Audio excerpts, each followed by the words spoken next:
Assignment 18, Grammar, Modal Auxiliaries and Phrasal Verbs. Assalamu alaikum grade 7, how are you doing? I hope you're doing well and having a great time with your families and friends. I hope that you're enjoying your e-lessons and Zoom classes and doing your home tasks with responsibility. This is your assignment 18, Grammar, Modal Auxiliaries and Phrasal Verbs. This video is divided into several parts, so do watch each part in order to understand the concepts.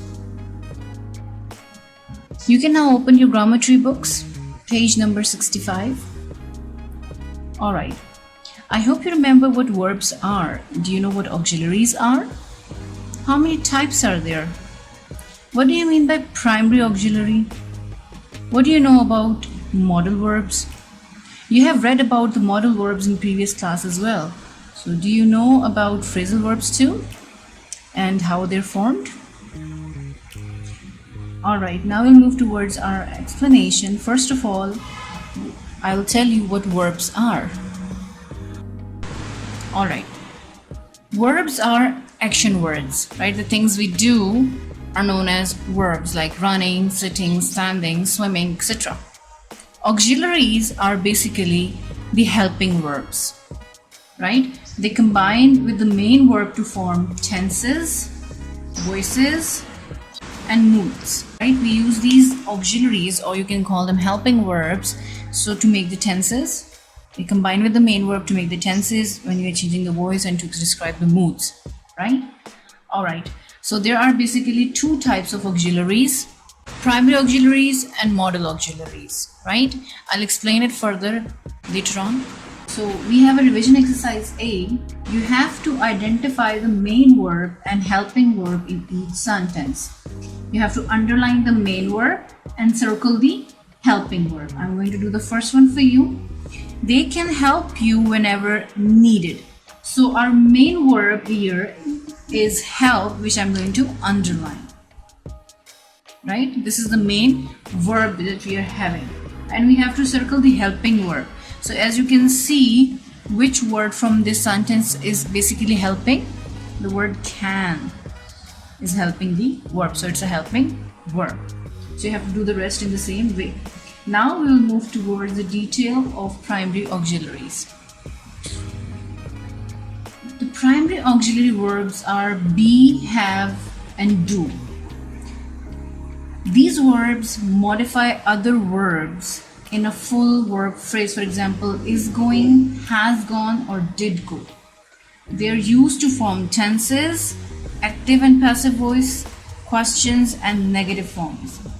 They change their form according to the tense, number, and person of the subject. So basically, primary auxiliaries are those helping verbs which can actually modify the full verb phrase, and also it changes according to the need of the tense, right? If we need we are talking about a present tense, then we can use the present form, or if we are talking about the past tense, we can use the past form. So according to the tense, primary auxiliaries can change. Okay, they are used to form tenses, active passive voices, questions, and negative forms too. Alright, another thing about primary auxiliary is that the verbs do, have, and be, all three take part in the formation of various grammatical constructions, but they carry very little meaning themselves, right? So basically, it helps in giving sense or meaning to the main verb and the sentence, but they themselves carry very little meaning. Alright, I have an example. For example, the primary auxiliary be, right, is used to form the progressive, as in Bill is dancing.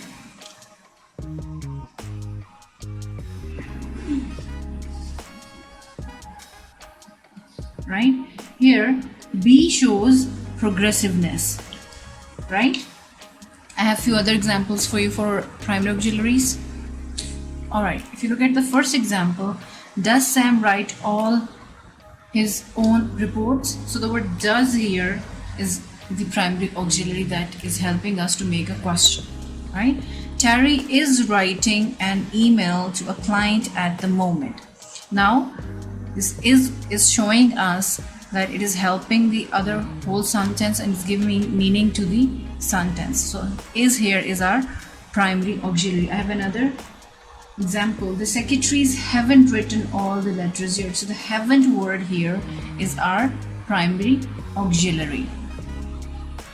So I hope you understood what primary auxiliaries are. Basically, they are the helping verbs that helps us to make the tenses, active passive voices, questions and negative forms, but they themselves carry very little meaning. Now we will move towards our modal auxiliaries. Alright, modal auxiliaries. Modal auxiliaries are used before the main verbs to express different meanings and intentions. Right? Basically, these modal auxiliaries are the words that give sense to the sentence, and it shows that in which sense they have been used, and it also expresses the meanings and intentions, right, of the verb. They include will, shall, may, might, can, could, must, should, would, used to, need to, etc. There are so many of them, right? So there is a table given on the screen. You can look at it, and in your books too. I'll explain it one by one. So first of all, we have can, and it expresses sometimes possibility, sometimes ability, sometimes permission, and sometimes suggestion. If we talk about possibility, I can give an example. The weather has been quite bad. There can be a storm any minute, right? There can be a storm any minute shows that there is a possibility that storm can come. So it shows what? Possibility. We have ability now. Like she can speak 5 languages, right? She has the ability to speak 5 languages. So can be used for ability as well. Then we have permission. Mom, can I come in, or can I watch the television? Right? So you're basically asking permission for something. So you can use can for permission as well. It can also be used for suggestions.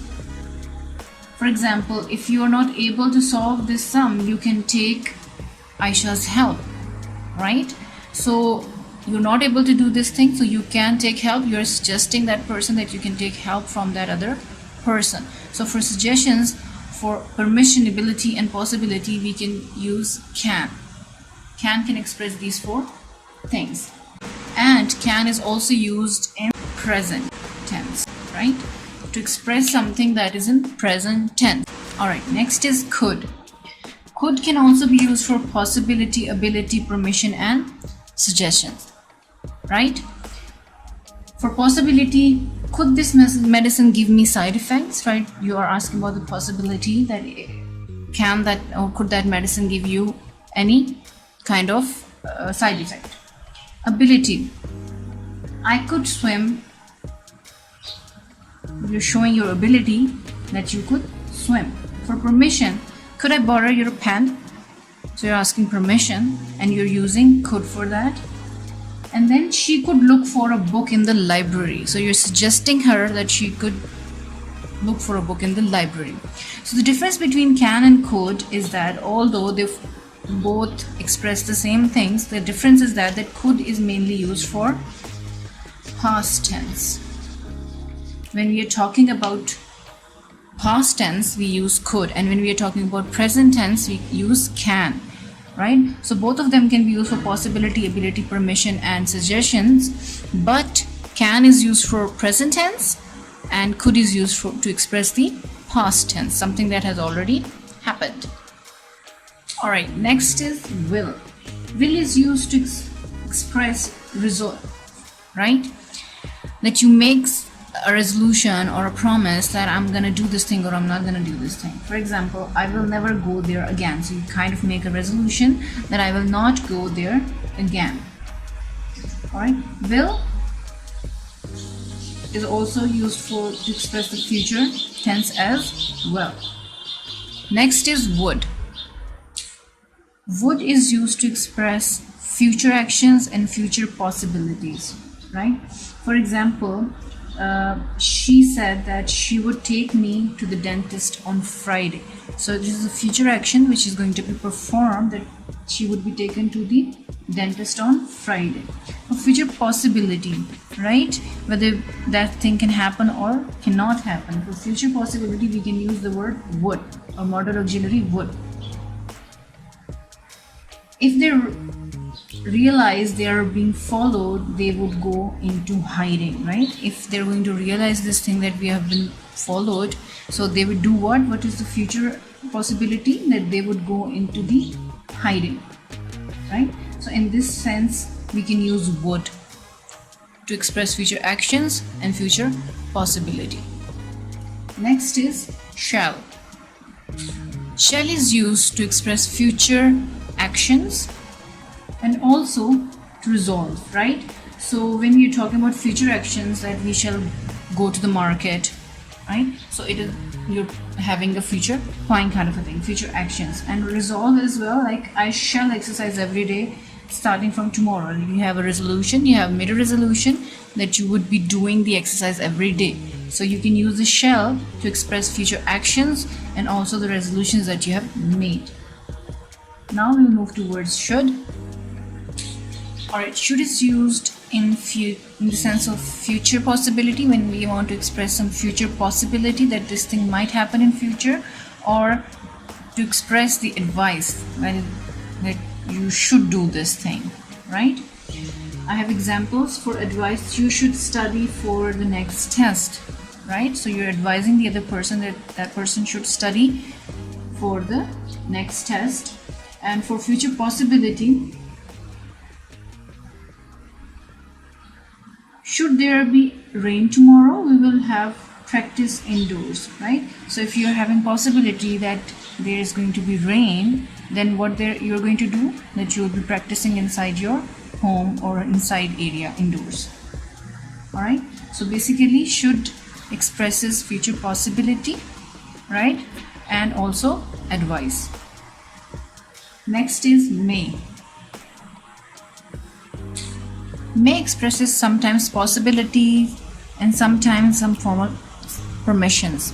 For example, for possibility, it may rain today, right? There's a chance, or there's a possibility that it may rain today. And for formal permission, that may I leave now, right? So you're asking a formal permission, so you can use may for it. And for possibilities, you can also use may. Okay, about the may, we normally use may to express things in present tense, right? Present form, which is happening right now. Next is might. Might expresses possibility and suggestion. Possibility, it expresses, like in present form, may is used to express the possibility, but for past forms, we use might to express the possibilities, right? For example, don't push people, someone might fall over, right? That is also kind of a possibility. For suggestion, if you have sensitive teeth, you might consider using the special toothpaste. You're making a suggestion that you might consider using a special toothpaste. So might can be used to express possibilities and suggestions. Next is the word must, or the modal auxiliary must. Must expresses necessity, that something that has to be done no matter what happens, right? For example, this is very important meeting and you must be on time, that there is no exception for it, that you must be on time, or you must attend the Zoom classes in order to learn. Fine. So this is what the necessity is, that you must do this thing in particular. All right. So these were the modal auxiliaries: can, could, will, would, shall, should, may, might, and must. And I've also told you how they expresses different things. Now we will move towards our exercise. So our exercise B is, what do the modals in the sentences below express? Choose from possibility, ability, permission, or suggestion. I'm going to do the first one for you. Do you think this task can be finished today? So we have a word can over here. So can is showing here whether that thing could be done or could not be done. So it would be what? Possibility.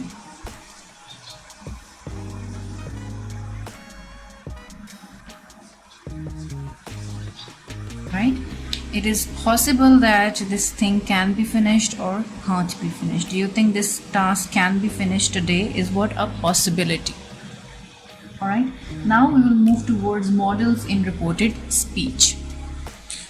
Alright, as you know that when we change the speech, we normally goes from present to past, right?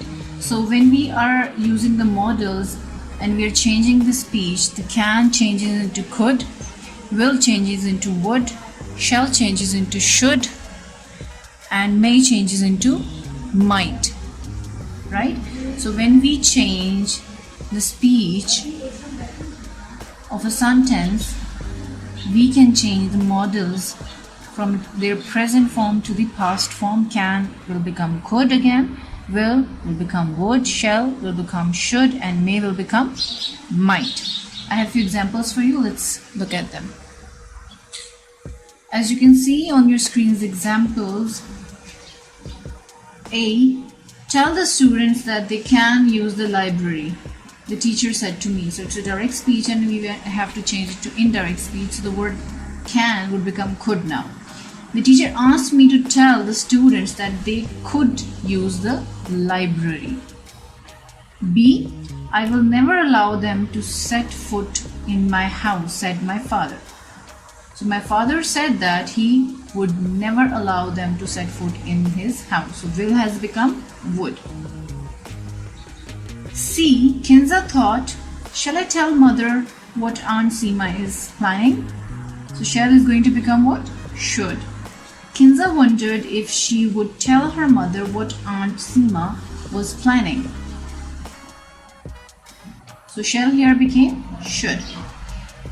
D. Riyaz said, I may join a photography course next week. So may is going to change into what? Might. Riyaz said that he might join a photography course the following week. I'm sure you have the idea because you have read about the direct and indirect speeches in our previous classes as well. So you do know that they become past. It changes into past tense. So that's how can became could, will became would, shall became should, and may became might. Now we'll move towards our next exercise. We have exercise C. Fill in the blanks with suitable modals from the options given. Some may have more than one answer. So the first one is, on holidays I blank. We have options must, can, should, may go for match practice a little late. So you can see that there is a little possibility over here. So I can, right? As it's holidays, there are holidays here, so we can go for the match a little late or practice a little late. So on holidays I can go for the match practice a little late. So you have to fill in the blanks like this. Now we'll move towards our next exercise. Exercise D. Rewrite the following sentences using the modals given in brackets. So a modal has been given in bracket in front of each sentence, so we have to rewrite the sentences using the particular modal. First one is, you are not allowed to take photographs here, right? So it would become, you may not take photographs here. So we've actually used the word that is in the bracket or the modal that is in the bracket in the sentence. You may not take photographs here. Now we will move towards a revision. Exercise E. What do modals in the sentences below express? Choose from possibility, ability, permission, necessity, or suggestion. First one is, if you want, they could go on a long holiday during the winter break. So the word could here is our modal. So could is showing what?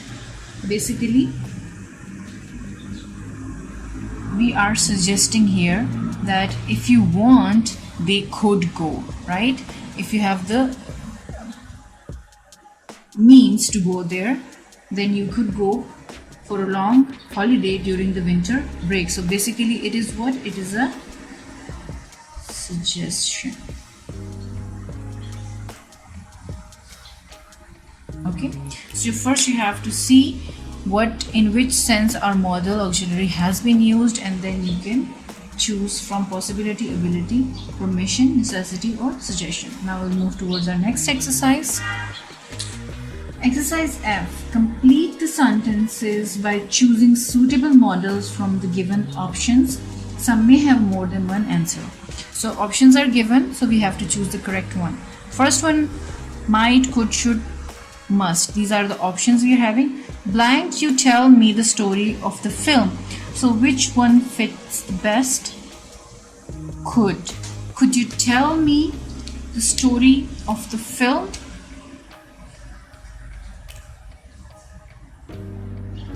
Right?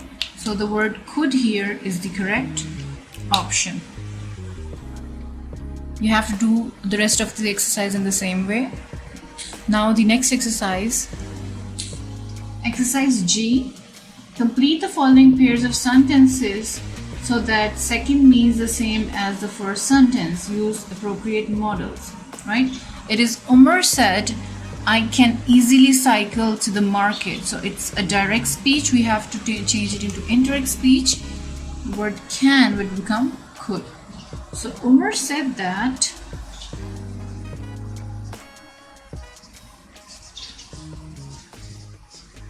he could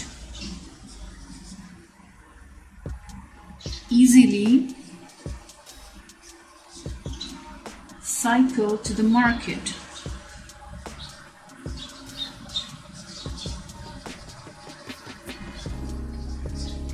Right? So we have changed it into from direct to into indirect speech. Umar said, I can easily cycle to the market. This is direct. And when we're changing it into indirect speech, can became could and the sentence became past. Umar said that he could easily cycle to the market. Alright, I have a video for you related to the modal auxiliaries. Let's watch it. Alright students, that's the end of part 1. I'll see you in part 2 inshallah. Till then, take care. Allah Hafiz.